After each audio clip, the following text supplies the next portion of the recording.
Thanks, man. Yeah. Thanks. All right. Good afternoon. My name is Dan Laughlin. I'm Vice President of Business Development at HyprMX, and we focus on helping mobile publishers engage and monetize their users via branded video ads. But today we're going to talk about a different type of engagement in the form of push notifications. So I've got these two gentlemen here to do that with me. And so, push notifications and how they lead to growth.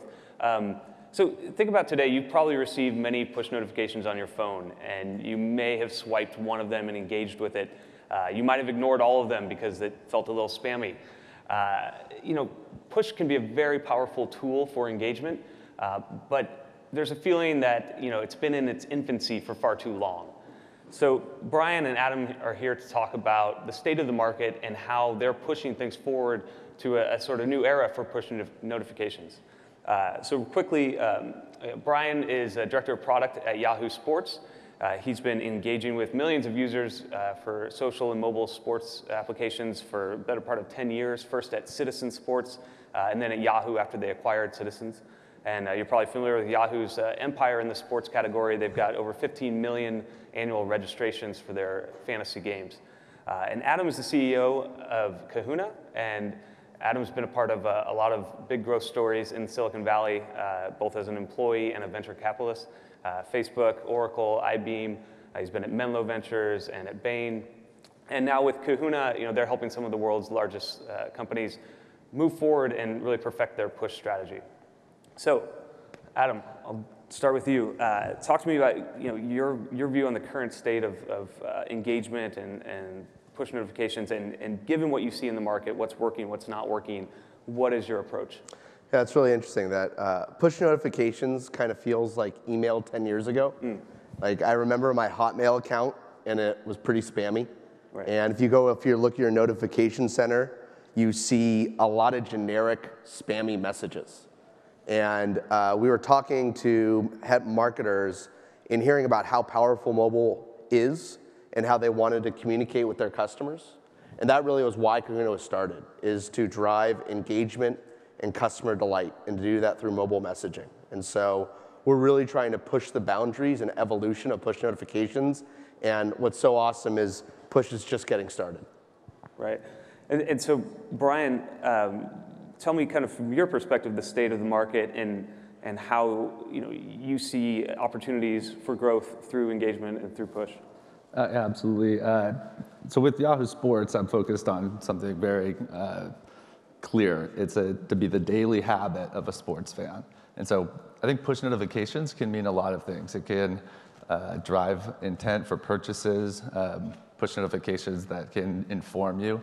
I think what we're going to see within iOS 8, next version of Android, is that lock screen is kind of your new home screen. You'll get a lot of information from there that you may not even use that push notification to go engage with the app or go into the app, but you'll have learned, say, that Argentina won, and that's something that's already the basic information, and so now you don't need to go read that story or go search it out. So it's a big opportunity, and it's something we've been doing since shortly after APNS was launched, and we got score notifications out for our sports users, and it's driven a tremendous amount of engagement and growth for us. Gotcha. And I mean, Adam, we talked about email 10 years ago, and what are some of the top ways you get away from that kind of spamminess? Is it personalization, or is it pacing? How do you guys think about that? And Brian really touched about it, is that there's parallels to email, but it's also very different. That it's not about sending 10 push messages, it's about sending the best one. Right. And if you get 3 emails from someone, you ignore. If you get 3 pushes from someone that you don't like, you uninstall. And so in order to really improve the delight, it's about personalization. And so we've built a bunch of technology where if it's, hey, come back to Yahoo, that's vastly different than with kind of Kahuna. They know, Brian knows, I have looked at 10 49ers articles in the last day. And so the next push message I'm getting is talking about Kaepernick's new contract. And so that personalization, that one-to-one communication, doing that at scale is really the power of push. Yeah, I mean, it's one thing for, I get the FIFA app tells me that the game's about to start, but it's telling everyone that. The Yahoo app tells me that my Kansas City Royals are about to start. That's a very different feeling. That's awesome. Right. Cool. So what are some of the metrics that you guys, whoever wants to dive in, what should you be thinking about? What are the top metrics that you're looking at? And if you want to talk about maybe some benchmarks in those metrics, or even just at a higher level, the right metrics to be thinking about that maybe aren't so obvious. What are you guys doing there? Yeah, I can kickstart it, and then that's one of the things is that for mobile messaging, it's a brave new world, and so we really believe at Kahuna our job is to build the community of marketers and be there to kind of help with key metrics. And so 2 key metrics that we really hang our hat on, and we have a bunch of others, but one is the install to engaged user ratio. How many, for every 100 installs you acquire, how many of those people become engaged users? And that's really a great measure of your onboarding capability. And then the second metric that's pretty critical is your engaged to dormant ratio. So if you get 1,000 people engaged, you take a 30-day cohort, what % of those people have gone dark? And that's a key measure of how engaging is your app. And so we work with all of our customers to help them understand those ratios and then benchmark by industry and type of app. Right.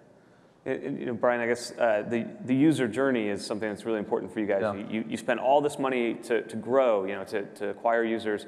Once they're in, what is the path you're taking them down? And maybe touching on what Adam was talking about, what are some of the metrics that you guys find most critical? Yeah, well, certainly retention over a week, over a month. We really look at daily active users as a % of monthly active users, which is similar to what Adam mentioned. And I think somebody had mentioned it yesterday, but getting an active user does not mean getting a download. And I think right when the App Store came out, everyone talked about how many downloads they had. But really, yes, you have to have a download to have an active user, but there's a lot of money being left on the table, if you will, for re-engaging your existing users. So for us, as a user first opens the app, we've identified that there's a few key actions that they can take, which will help us with growth and retention. Those being, adding favorite teams, the more the better, and then setting push notifications for those favorite teams. So the user then comes back into the app when, like that Kansas City Royals alert that you got. And it's really knowing the intent of the user as well. If you're opening a sports app, the first screen we show you is add your favorite teams. We localize that if you allow the location prompt, whatever it's called. And then we ask for push notifications once you've added those local teams. So it's in the context, so you feel like, okay, I get that this push notification is going to be associated with these teams that I like. Once you're dropped into that experience, people aren't going to come back if you do a nice job of onboarding and then have an experience that doesn't cater to the needs. So we're trying to give you as much sports scores information as we can. But what we've also found is, okay, you've done a good job with that onboarding, but there's a big percentage of people who will hit skip because they want to get right into it. Now, what happens 3 days later when they have some other sports apps or they're busy at work and they don't realize that Royals game is going on? Well, you can take explicit interest as well, or as implicit interest, and push out 3 days later saying, hey, we know that you looked at a Royals game or you looked at baseball scores in general. Hey, the baseball playoff race or the All-Star game is coming up.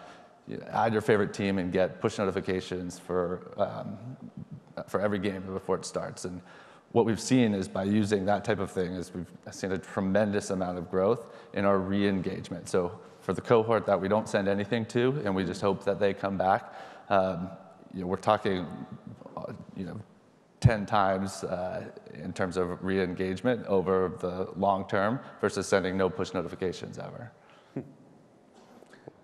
Cool.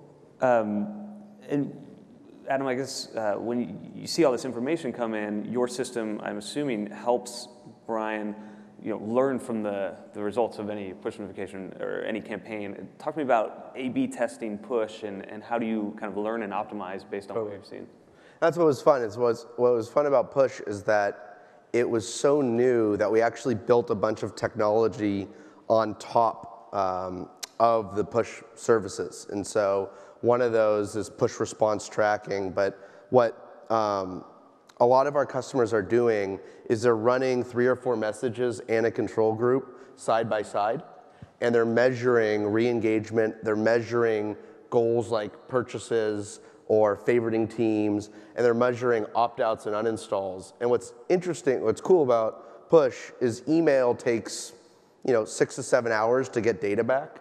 You can get some of this initial data within 5 minutes. Right. And so you can understand and then optimize and pick the best campaign and run it and run. And so what we found is the velocity of optimization. That is what's key. And so giving our marketing customers the ability to optimize quickly and iterate and not spend months doing A/E testing, A/B testing, is run it all at once, get the best one, and even in real time, get the next 100 million people get that best message. Yeah, right. So it's not it's not a late reaction. It's right on time. It's just in time analytics, basically. Proactive, not reactive. Yeah, it's awesome. Yeah. So and Brian, when your team is looking at all this data, how do you guys think about who's in charge of what, and is your user acquisition team the same guys who are going through this data and thinking about engagement, or how would you recommend I guess aligning different responsibilities with the data that you're seeing? Yeah, well, working at a company like Yahoo, we're a representative of that whole company, just the sports part of it. And so it's really top down that every person in the company needs to not only think about getting installs or driving that first user experience, but getting them to come back. If a user has a really terrible Yahoo Sports experience, and that's their first Yahoo app experience, they're much more likely to skip another one of the Yahoo apps that they might see in the store. So like I feel a responsibility for the the new user growth of all of our apps. Coming down to specific roles, I think one of the things we touched on earlier is just understanding that driving installs is very important, but really driving to active users is the way that I think that you should be thinking about how you're marketing and how you're growing your apps. Yeah. Oh, I also want to clarify, I said 10x earlier, I meant 100%, which are very different. Still impressive. Cool. Maybe you guys could take a minute to talk about the technology that you're using. Not from a hardcore tech standpoint, but more from a kind of build, buy, partner scenario. Maybe Brian, what you guys went through, thinking about, hey, push is maybe something that's becoming more important. Engagement's just as important as growth. What do you need to build? Maybe what were some of the reasons you decided to partner with a company like Kahuna to do that? Yeah, so we built our own push notification system, actually even prior to being acquired by Yahoo. And then Yahoo internally has great push notification technology. What was interesting about Kahuna was that I thought they were approaching it from a different perspective, and it wasn't so much about knowing exactly what to send to, that we had these sports teams that had already been declared and send those as fast as possible, be the fastest in the industry. This was more about think about those users and what they've already done within the app and what ways that you can then re-engage and really help us with retention as opposed to engagement of our already engaged users, if that makes sense. Yeah, that's it. And to the point, we pride ourselves on making the interface really easy to understand and really easy to use. Underneath, there's a massive amount of compute. Right. And we're actually at 30 billion records, because to do that personalization and understand the people, there are tons of signals that you have to digest, which is why I feel very lucky for my co-founder, Jacob Taylor. He's a great technologist, which is fun to have. So there's a lot of devil in the details. It's good to have that guy that makes it all work. We have a couple minutes left. If there are any questions for Brian or Adam. Anyone? It's hard for me to see actual arms being raised, but anyone out there? No? Okay. All right. Well, I guess. Oh, sorry. Oh, never mind. So, Adam, we have a couple minutes left. We hear a lot from software and service providers about kind of best practices and what you might call thought leadership for user acquisition, and occasionally you see benchmarks for retention. Are there any, you get to see data from a lot of companies, and that's a nice privilege you have. Is there anything you'd like to share with us about, without revealing any one company's data, what are some consistent metrics that you see as kind of hitting the mark? What are the benchmarks that companies out here should be thinking about hitting for engagement? The first thing is Brian touched on it, where when you ask for push opt-in, give a reason. For them, for Yahoo, someone favorites a team, and then there's in the app they talk about enable push in order to get updates on your favorite team. That's a much different conversation than the first time you ever experienced the app. Do you want push? Right. So because of that, Yahoo enjoys better opt-in rates. Right. My instinct is always to say no until I've been proven otherwise that I should have it. Exactly. And then the second thing, and it's kind of fun that when we were starting this company, you go talk to experts, and you listen. And I had one expert talk to me about, why would I ever buy something on my phone? My computer's a few feet away. And that sounded a lot like 10 years ago. Why would I ever buy something online? So I'm like, all right, I know I'm onto something. Right. And so understanding the conversion rate, and then we doing conversion campaigns and cart fulfillment campaigns.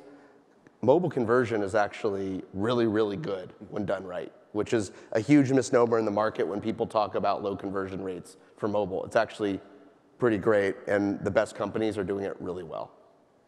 Very cool. All right, well, I think we are out of time, so thank you everyone for your time. Thanks for having us. Thanks a lot.